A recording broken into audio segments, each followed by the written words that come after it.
Well, hello everyone. This is for social studies. Yesterday you guys did a propaganda lesson. You read a Newsella article, answered questions, did a little writing prompt.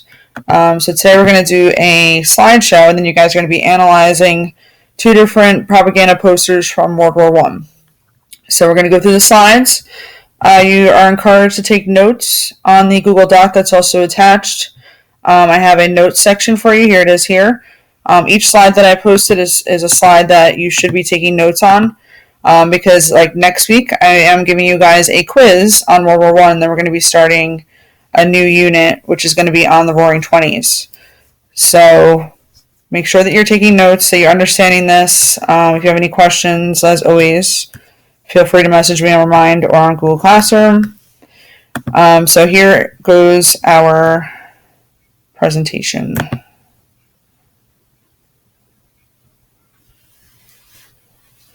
All right, so analyzing World War I propaganda posters.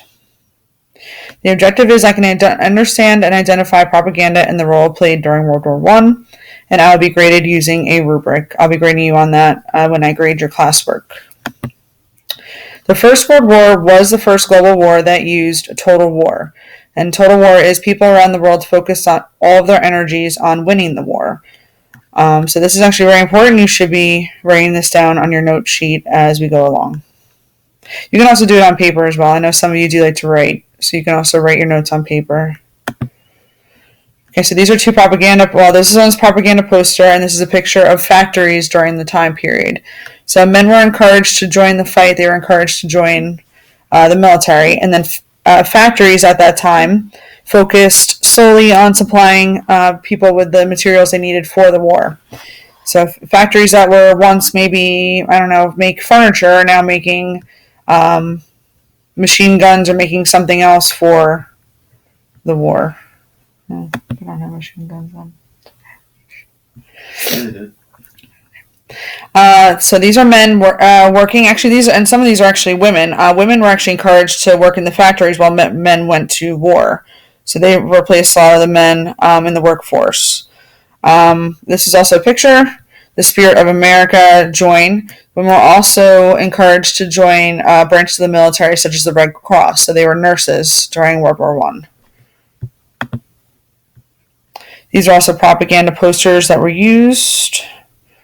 You've probably recognized this one, Uncle Sam, we want you for the U.S. Army. And then this one says, it's up to you to protect the nation's honor. So please enlist now. So this is encourage people to join in on the war to help the fight.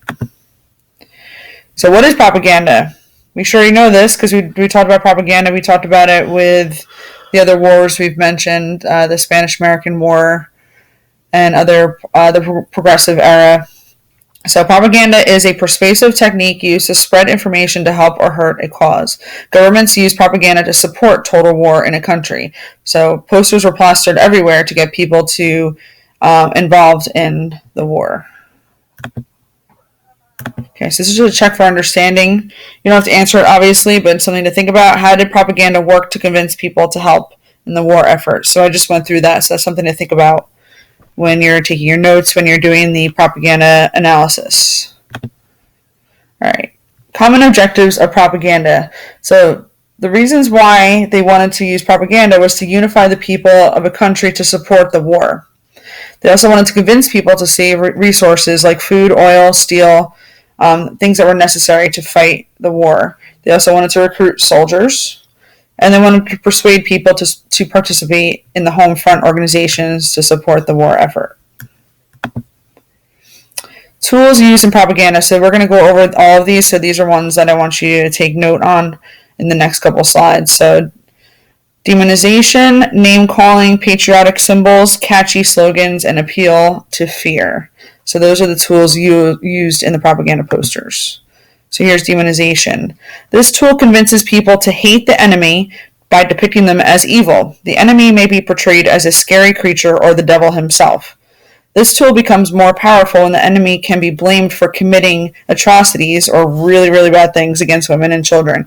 So here's a one that says, destroy this mad brute, enlist in the army. And it's showing the enemy as somebody, like, actually it looks like a gorilla of some sort, almost maybe Godzilla. King Kong. Or King Kong. That's King Kong. As Brian just said. Godzilla wasn't made until the 1940s. Name calling. This tool is uses loaded labels to encourage hatred of the enemy. Labels like Japs and Huns reinforce negative stereotypes and help to demonize the enemy. So beat the Hun with Liberty Bonds. Hun was actually referred to with the Germans. They used the Huns as the Germans. That was a negative word to use against them. I'm sure you can think of other words that are derogatory that are not good to use against other people of other ethnic backgrounds. Patriotic symbols. This tool is used to promote nationalism within a country. Common symbols or slogans are used to build national pride. So you can see like people are saluting. They have the flag there. This is actually a for Paris for France. 1916. I can't read it because it's in French. Catchy slogans. This tool involves using memorable phrases to encourage or support the war. For example, remember the Alamo. So this one's saying preserve perishable products. If you have a fruit garden, you ought to use a canner. So they're using catchy slogans like they do on like commercials and stuff nowadays to get you to remember things, and this was in case to support the war. Now they use it just for you to buy products. Appeal to fear. This builds support by creating fear in population. Disaster will result if you do not follow a specific course of action. So it says stop him and the job's done. So this is referring to the Americans with the, it looks like the Japanese. And like I said, you should be taking notes on these as well. So things to think about. What were some of the most common goals used in the propaganda posters? What were some of the most common tools used? Which propaganda poster do you think was the most persuasive and why?